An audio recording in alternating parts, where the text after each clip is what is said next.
ಸಾಮಾನ್ಯವಾಗಿ ದೇವಾಲಯಕ್ಕೆ ಬರೋ ಭಕ್ತರು ದೇವರಿಗೆ ನಮಸ್ಕಾರ ಹಾಕಿ ಭಕ್ತಿಯಿಂದ ನಮಿಸಿ ಕೊಟ್ಟ ಪ್ರಸಾದವನ್ನ ಕಣ್ಣಿಗೊತ್ತಿಕೊಂಡು ಅದನ್ನ ಸ್ವೀಕರಿಸಿ ಹೋಗ್ತಾರೆ.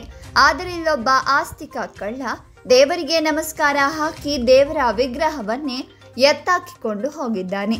ಈ ಘಟನೆ ಧಾರ್ಮಿಕ ನಗರಿ ಎಂದೇ ಖ್ಯಾತಿಯಾಗಿರುವ ಉತ್ತರ ಪ್ರದೇಶದ ಮೀರತ್ನಲ್ಲಿ ಈ ಘಟನೆ ನಡೆದಿದೆ.